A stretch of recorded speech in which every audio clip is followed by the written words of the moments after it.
That extrajudicial activities? Yes. The honorarium payment is a payment of money or anything of value? Yes. Could you get me all those for each and every individual in each judiciary? Yeah.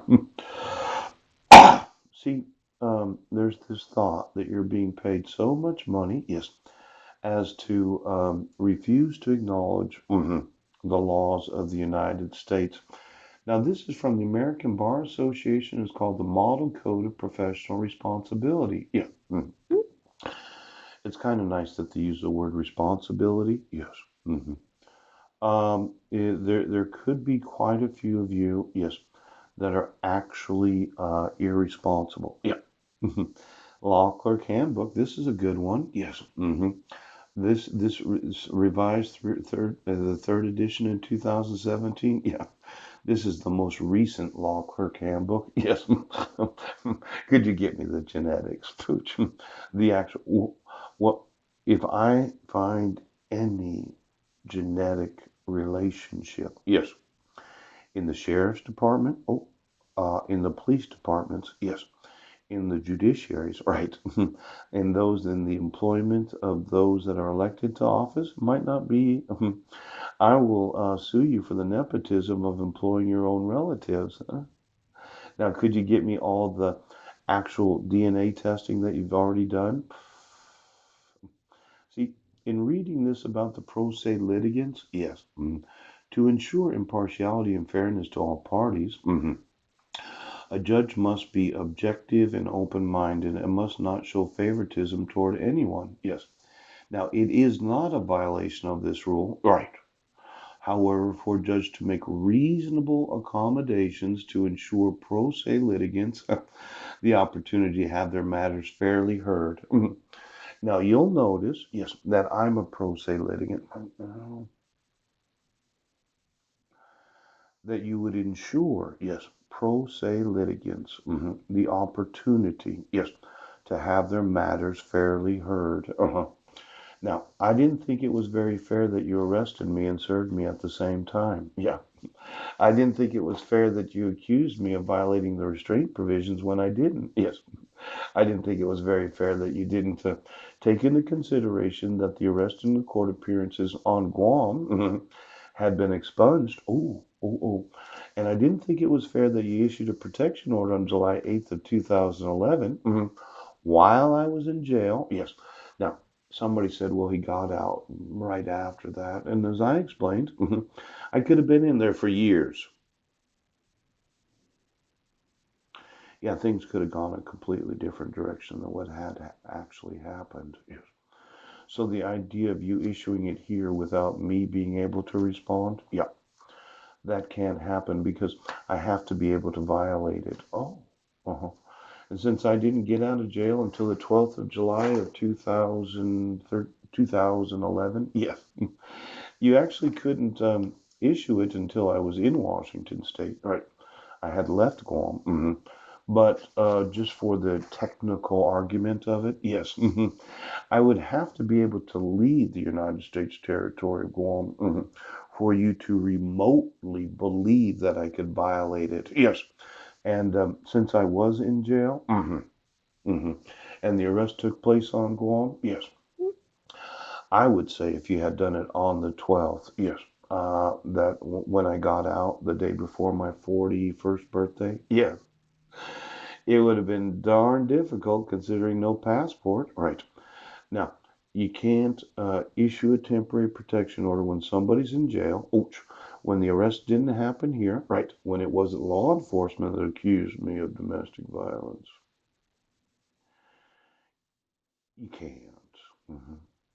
Now, um, obviously, right, when you issued it for 1 year, I had no passport, right? I was on probation on Guam. Yes, there was a no contact order. And if I had violated the provisions of that, I would have been arrested. That's right. So I want you to remove your fraud and I want you to give me my sons. Do you understand? Yes. Because as the pro se litigant, yes. Known as the petitioner, yes.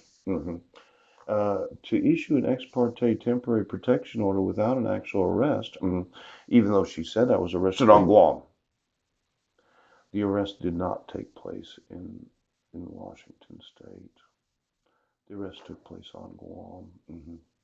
Now, the thought that pro se litigant, yes, that you issued a temporary parenting plan, where the judge said, well, he has to have a mental health evaluation and treatment as required. Yeah. You can't accuse me of child abuse in the state of Washington. Yes. While I'm not in the state of Washington, meaning if she'd filed for dissolution of marriage on Guam, yeah, then you could have. That's where the arrest took place. Now, when you filed for dissolution of marriage in the state of Washington, I was on probation and there was a no contact order. Yes. And then when I got done with the trial, yes, putting her personal experience of domestic violence in the parenting plan, yes. Actually, she could explain that we had some problems, but it was not domestic violence. My record was expunged. You could have said we had some arguments, maybe disputes, right? She could have talked about something that happened before the arrest, yes. But the expungement order means the arrest record is expunged, yes, as is the court appearances. Expungement means it's as if the event did not happen. Oh, so you can't put domestic violence, child abuse, and all this other shit on that parenting plan? Yes, because that's what took place on Guam. You could say we had some arguments during 10 years of marriage. Yes. You could say that we went through some counseling. Right. But you cannot include what took place on Guam. Now, Judge, yes, you did not make any reasonable accommodations to me. Yeah. And I'm going to want you to remove that dissolution of marriage. Yes. I didn't get any actual notice. Right. Self-represented litigants in the Code of Judicial Conduct? Yes. Comment 4 of that rule is not a violation of this rule for a judge to make reasonable accommodations. Yeah. To ensure pro se litigants the opportunity to have their matters fairly heard. Yes. And this is from the NCSC? Yeah. The National Center for State Courts? Yep. Why don't you get me all those state courts and the individuals employed there? Now, it's interesting. 16 state courts, yes, have adopted comment for their model code exactly, yes, or with only minor language changes. Look at its fake state, Washington State. Yes, fake state. Because the Supreme Court right now. See, when you motion the court for dissolution of marriage, yes. My wife could have explained, well, my husband's on probation. She should have gotten the conditions of the probation. Right. Diversion should have been explained to her that once the probation's over, your husband's record will be expunged. Yes. And he is not convicted of domestic violence or child abuse. Accused, charged, but went through diversion. Right. As soon as that took place on July 13th of 2012, yes, it was no longer to be an issue in the dissolution of marriage. You're going to give me my sons. Do you understand? And I'm going to sue this state. Yes.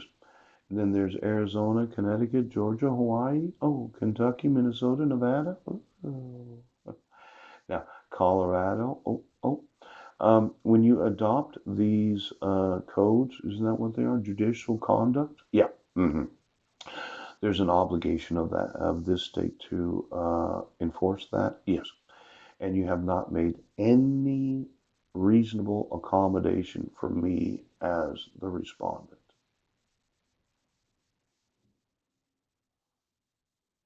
Well, it's a kidnapping. You're going to give me my sons. Do you understand? And I don't want them injured anymore. So for you to say, well, we just need to talk to him, they're not going to play football. They're not going to go to school at Quilcene High School. Yes. They're going to live with me. And we are going to live wherever I decide. So remove the fraud. Did did the prosecuting attorney on Guam not explain to Heidi the conditions of diversion? Yes. And that Paul's record would be expunged? Right.